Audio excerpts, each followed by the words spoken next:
नमस्कार। प्रस्तुत है आज का चिंतन। सूर्य में कितना ही प्रकाश क्यों न हो, पर वह यदि पर यदि आंखों की पुतली काम न करे तो समझना चाहिए कि सर्वत्र अंधकार ही अंधकार है। दिन या रात में कभी उसका अंत न होगा। यही बात शिष्य के संदर्भ में भी सच है। गुरु कितना भी समर्थ व योग्य क्यों न हो, परंतु यदि व्यक्ति के अंतराल में शिष्यत्व मौजूद नहीं है तो गुरु की योग्यता कारगर न हो सकेगी। गुरु बीज बोता है, खाद पानी की व्यवस्था जुटाता है, लेकिन भूमि की उर्वरता भी तो चाहिए। अन्यथा बीजों का ढेर, खाद पानी का जखीरा ऊसर बंजर भूमि में यूं ही व्यर्थ चला जाता है। परम पूज्य गुरुदेव, जिन्हें हम सभी ने सद्गुरु के रूप में पाया है, उनके ज्ञान और तप से प्रकाशित अनुप्राणित हुए हैं, उनकी प्राण ऊर्जा से पोषित परिपालित हैं। तनिक उनसे भी तो पूछें भला वे अपने को किस रूप में पहचानते थे। प्रायः सभी के मन में उठने वाली इस जिज्ञासा का समाधान करते हुए प्रवचन में उन्होंने कहा था, मैं एक समर्पित शिष्य हूँ, गुरु के हाथों का यंत्र, एक कठपुतली मात्र। मेरे गुरु ने जब जो कराया तब वह कर लिया, जैसे रखा वैसे रहे। मेरी अपनी भी कोई इच्छा है, यह कभी ख्याल आया ही नहीं। अपने जीवन की पोली बांसुरी में गुरु के स्वर बजते रहे। सद्गुरु की प्राप्ति अद्भुत अनुदान है, एक अजस्र सौभाग्य है, पर उनके लिए जो खुद को शिष्य के रूप में ढाल सकें, स्वयं की शुद्धता को गुरु की गुरुता में विसर्जित कर सकें। यों गुरु की ढूंढ खोज में भटकने वाले सैकड़ों हजारों हैं। सद्गुरु को पहचानने अपनाने के लिए अलौकिक दृष्टि चाहिए, और ऐसी दृष्टि सिर्फ शिष्य में होती है। सूफी फ़कीर शेख फरीद के जीवन की एक घटना है। उन दिनों वह किशोर वय थे। घूमते फिरते एक पेड़ के नीचे जा पहुँचे, जहाँ एक साधु बैठा ध्यान कर रहा था। उसे झकझोर कर उठाते हुए उन्होंने पूछा, क्यों बाबा, हमें भी भगवान से मिलाएगा? साधु ने उत्तर दिया, बेटा, भगवान से तो गुरु मिलाता है, तो बता मेरा गुरु कौन है? साधु ने उत्तर दिया, मैं पहचान बताए देता हूँ, तू ढूंढ लेना। फरीद ने कहा, ठीक है, तू पहचान ही बता। साधु बताने लगा, तेरे गुरु एक पेड़ के नीचे बैठे होंगे, उनके चेहरे से प्रकाश का वलय होगा, आंखें तेजपूर्ण होंगी, शरीर से सुगंध निकल रही होगी। साधु की बात समाप्त होते ही शेख फरीद खोज में निकल पड़े। जैसे जैसे दिन बीतते गए अभीपसा गहरी होती गई। घटना को 20 वर्ष बीत गए। हार कर फरीद वापस लौट चले। वापस लौटने पर देखा, एक पेड़ के नीचे एक साधु बैठा है, उसके चारों ओर प्रकाश वलय है, भीनी सुगंध, एक एक करके सारे लक्षण मिल गए। खुशी के मारे वह उनके चरणों में लोटपोट हो गए। साधु ने प्रसन्नता से उनकी पीठ पर हाथ रखा। उन्होंने उठकर उस साधु के चेहरे की ओर देखा। अरे, यह क्या? यह तो वही साधु है जिसने गुरु के लक्षण बताए थे। शेख फरीद ने पूछा, बाबा, 20 वर्ष तक भटकाते क्यों रहे? साधु बोला, पहली बार मेरे पास एक कौतुकी उद्धत लड़का फरीद आया था। अब की बार 20 वर्ष की कठोर तपस्या से निखर कर समर्पित शिष्य फरीद आया है। और बेटे, गुरु केवल शिष्य को मिला करते हैं। जैसे ही तुम शिष्य बन गए, हम तुम्हें मिल गए। ये परीक्षाएं विचित्र, विलक्षण और बहुधा कठोर होती हैं। जीएफ के बारे में उनके एक शिष्य ने लिखा है कि वह किसी नए आने वाले के साथ बहुत कटु व्यवहार किया करते थे।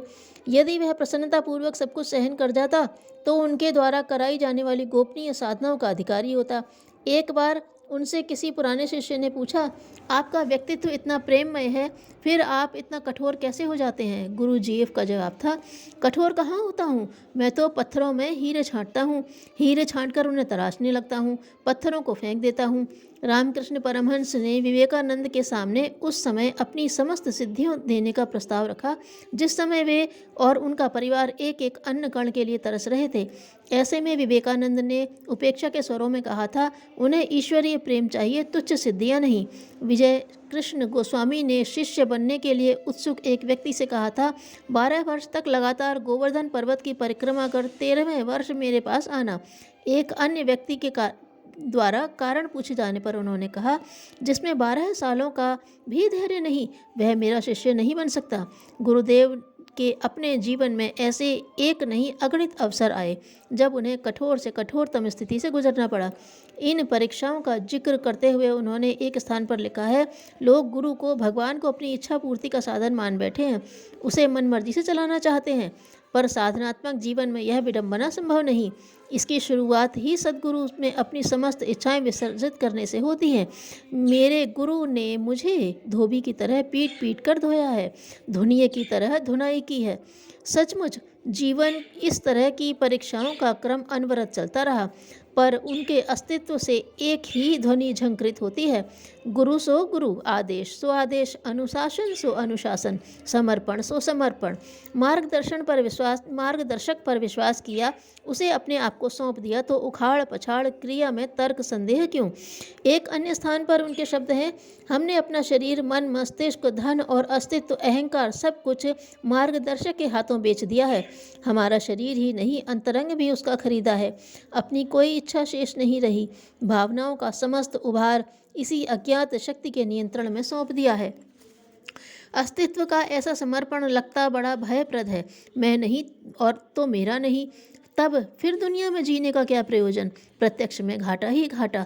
दिखने वाले इस कारोबार के बारे में पूज्य गुरुदेव ने से उनके निजी अनुभव सुनना चाहें तो उनकी अभिव्यक्ति है, यह घाटे का नहीं, असंख्य गुने लाभ का व्यापार है। जिसके हाथों हमने अपने को, शरीर और मन को बेचा, बदले में उसने अपने आप को हमारे हाथ सौंप दिया। हमारी तुच्छता जिसके चरणों में समर्पित हुई, उसने अपनी महानता हमारे ऊपर उड़ेल दी। बांस के टुकड़े से अपने को पूरी तरह खोखला करके वंशी के रूप में प्रियतम के अधरों का स्पर्श किया, तो उसमें से मनमोहक राग रागिनियाँ निकलने लगीं। अपनी इच्छा का तब अस्तित्व ही नहीं बचा। उसी की इच्छा, हर इच्छा जब अपनी इच्छा बन गई, तो वह अद्वैत स्थिति ब्रह्म और जीव के मिलन में आने वाले ब्रह्मानंद की तरह अति सुखद लगने लगी, जिसे सच्चे मन से बिना किसी प्रतिदान की आशा के गहरा आत्मसमर्पण किया गया, उसने भी अपनी महानता में, उदारता में, प्रतिदान में कमी नहीं रहने दी। हमारे पास जो प्रत्यक्ष दिखता है, उससे 1000 लाख गुना अप्रत्यक्ष छिपा पड़ा है। यह हमारा उपार्जन नहीं है, विशुद्ध रूप से हमारी मार्गदर्शक सत्ता का ही अनुदान है कि अपना आपा सौंपने के फलस्वरूप उसका सारा वैभव करतलगत कर लिया गया। इस प्रकार यह समर्पण हमारे लिए घाटे का नहीं, नफ़े का ही सौदा सिद्ध हुआ।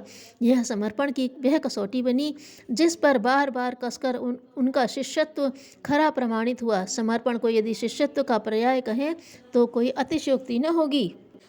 परिपूर्ण समर्पण की मांग, ऊपर से कठोर परीक्षाएं। पहली नज़र में ऐसा लगता है कि गुरु से क्रूर व्यक्ति इस संसार में और कोई नहीं हो सकता, पर वास्तविकता इससे विपरीत है।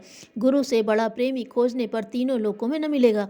जिसे समर्पण कहते हैं, उसकी अनिवार्यता तो इसलिए है कि हम अपने अस्तित्व को शल्य चिकित्सा के लिए भली प्रकार सर्जन के हाथों सौंप सकें, और जो परीक्षाएं हैं, कष्ट कठिनाइयां हैं, वे और कुछ नहीं, जन्म जन्मांतरों के कुसंस्कारों को निकालने के लिए बरती गई कठोरता है।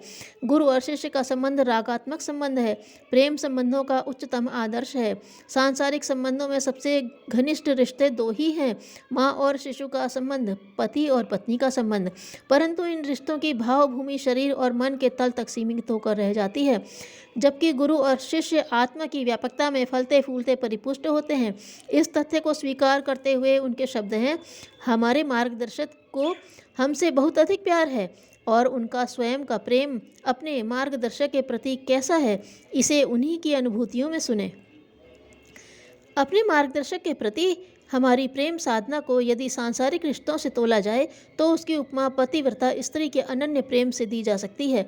उनकी प्रसन्नता अपनी प्रसन्नता है, उनकी इच्छा अपनी इच्छा। अपने व्यक्तित्व के लिए कभी कुछ चाहने मांगने की कल्पना तक नहीं उठी, केवल इतना ही सोचते रहे, अपने पास जो कुछ है, अपने से जो भी संपदाएं विभूतियाँ जुड़ी हुई हैं, वे सभी इस आराध्य के चरणों में समर्पित हो जाएं, उनके प्रयोजनों में खप जाएं। ऐसे अवसर जब भी जितने भी आए, हमारे संतोष और उल्लास की मात्रा उतनी ही बढ़ी। गुरुदेव पर आरोपित हमारी प्रेम साधना प्राकारांतर से चमत्कारी वरदान बनकर ही वापस लौटी है। उनका हर आदेश संकेत ब्रह्मवचन की तरह शिरोधार्य रहा। मांगना कुछ नहीं, देना सब कुछ। प्रेम के इस अविच्छिन्न सिद्धांत को दोनों ने परम सीमा तक निभाया है। दूसरी ओर से क्या किया गया, इसकी चर्चा हमारी वर्णन शक्ति से बाहर है। अपनी ओर से हम इतना ही कह सकते हैं कि भगवान से बढ़कर हमने उनके निर्देशों को शिरोधार्य किया है। अरुचिकर और कष्टकर कोई प्रसंग आया तो भी उसे सहज स्वभाव से स्वीकार किया। प्रेम की ऐसी ही रीति नीति है। हमने अपनी ओर से प्रिय पात्र बनने में कुछ उठा नहीं रखा। फलतः गुरुदेव का अनुग्रह अमृत भी अपने ऊपर अजस्र रूप से बरसा है। प्रेम तत्व के संवर्धन की साधना गुरु भक्ति से आरंभ होकर ईश्वर भक्ति तक जा पहुंची। हमें इस प्रसंग में इतने अधिक आनंद उल्लास का अनुभव होता रहा है कि उसके आगे संसार का बड़े से बड़ा सुख भी तुच्छ लग सके। अपने गुरु के प्रति बढ़ी हुई हमारी प्रेम साधना आत्म प्रेम और विश्व प्रेम में विकसित होती चली गई और देखने वालों को उस अंतः भूमिका की प्रतिध्वनि एक दिव्य जीवन के रूप में मिल सकी। परम पूज्य गुरुदेव के गुरु प्रेम के आलोक में तनिक हम भी परखें अपना शिष्यत्व कैसा है। ध्यान रहे, मनुष्य जिसे प्यार करता है उसके उत्कर्ष एवं सुख के लिए बड़े से बड़ा त्याग और बलिदान करने को तैयार रहता है। यदि अंतःकरण में गुरु प्रेम की पवित्र ज्योति जल सकी होगी तो आप अपने शरीर, मन, अंतःकरण एवं भौतिक साधनों का अधिकाधिक भाग समाज और संस्कृति की सेवा में लगाने से कदम पीछे नहीं हटेंगे। फिर तो ऐसी हूक उठेगी कि कोई भी सांसारिक प्रलोभन रोक सकने में समर्थ नहीं होगा। अपने आराध्य के लिए, उनके आदर्शों के लिए सब कुछ लुटाकर भी अंतःकरण ऐसे दिव्य आनंद से भरा पूरा रहेगा जिसे भक्ति योग के मर्मज्ञ ही जान सकते हैं। शिष्य जब अपना शिष्यत्व सार्थक कर देता है वह गुरु यह समझ लेता है कि जो कुछ भी अनुदान दिया जा रहा है उसका दुरुपयोग नहीं होगा, समष्टि के हेतु ही प्रयोग होगा, तो शक्ति संचार अवश्य होता है। किंतु इस प्रक्रिया को इतनी सुगम नहीं समझ लिया जाना चाहिए कि हम भी लाइन में लग जाएं। गुरु का सिर पर हाथ भी स्पर्श हो गया तो निहाल हो जाएंगे। पर सबसे बड़ी बात जो साधारण जन समझ नहीं पाते वह है अंतरंग की पवित्रता एवं पात्रता का विकास।